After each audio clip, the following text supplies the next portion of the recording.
Coach D here with an important message or lesson, and that is to talk to you today about standing up for yourself.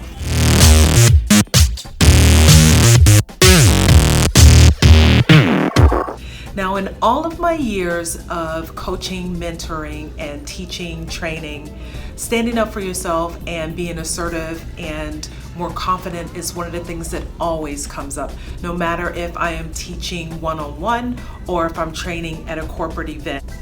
We teach people how to treat us. We do.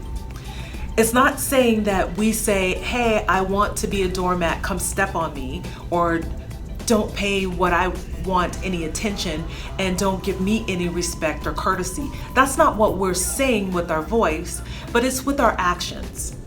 So if you don't want to do something, why do you keep saying yes? If you don't like what someone is saying, why don't you say something about it? Why do we continue to allow people to come into our lives and just take over and run our lives for us, and then we complain about it? My mom was anything but a doormat.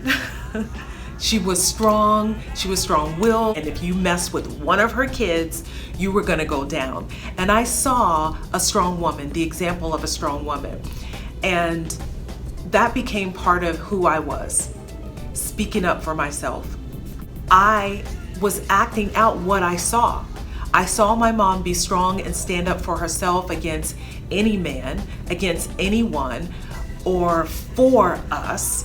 And I thought, that is the way I'm supposed to be. That's the way to be. You don't let anybody walk over you or push you around and you don't say anything. My mom would always say something. So I thought that's the way it was supposed to be.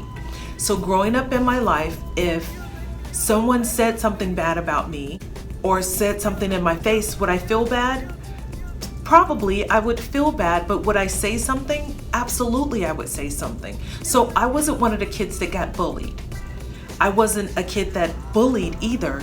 I was one of the kids that stood up for other kids. I was that person who would step in and say, you're wrong, leave the kid alone, and stand next to that kid. I was that person way before it was cool to do that.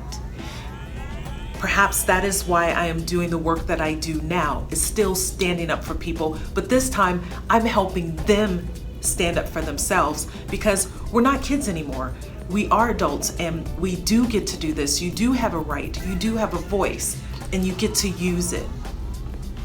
There was a time when someone said something about my hair, and I'm a black girl. I do things to my hair. It's not always curly, it's not always straight, it's not always braided, and many times I change it. And I was in a job where someone said that my hair was too ethnic. And you know what? I stood up for myself because I knew my qualifications had nothing to do with my hair. I knew that I was good at what I did, and I knew that I did my job well. I was articulate, and I was good with the clients and the customers. What did that have to do with my hair? Because somebody didn't like it, saying it was too ethnic? And to me, it was disrespectful, so I said something about it and actually reported it. But weeks ago, I had the same experience. Someone said, why do you have those braids in your hair? Why do you do that? I said, this is part of my culture, and why do you even care? Whether it's part of my culture or not, the hair is on my head, not yours. If you don't like it, get packing and get moving. I actually posted something on Facebook. I called it a rant, but it was just my feelings that I was getting out about what had happened. On that post, there was about 200 comments on it. Other people apologizing, saying, I'm sorry that happened to you, D, or to saying, D, good for you standing up for yourself, or really getting into somebody being assertive and saying, hey, you're right for standing up for yourself, for not taking that behavior and for not letting it go. Bravo, good for you. And that's what I want to encourage you to do. You don't have to take bad behavior from people. You don't have to accept it. Stand up for yourself. don't be afraid of the consequences. You're not that child anymore, and I'm going to keep saying that over and over and over. I'm teaching people how to treat me because later on, both those people apologized. If I didn't say anything, then they can come back and do it to me again. What could happen to you if you stood up for yourself at work? Perhaps you'll get more respect. Perhaps someone will say, I won't do that to her anymore. Because a lot of times the children bullies will grow up to be grown-up bullies. So they'll look for people that they can prey on or step on or find someone that they can manipulate. You let them know that it's not you, just like I let people know that it's not me. So I thank my mother for that every single day. If it's making sense what I'm saying so far, like this below. Tell me about your experience.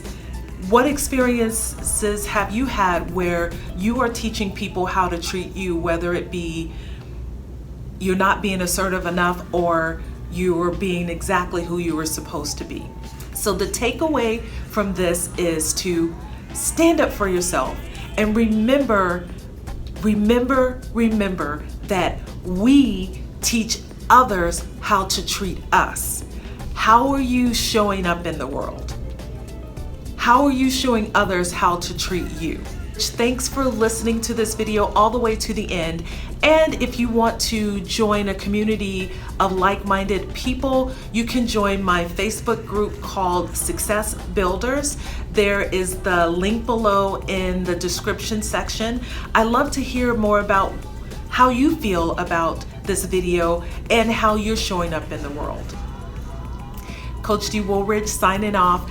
And remember, I believe that you are capable of great things. Let's build success together.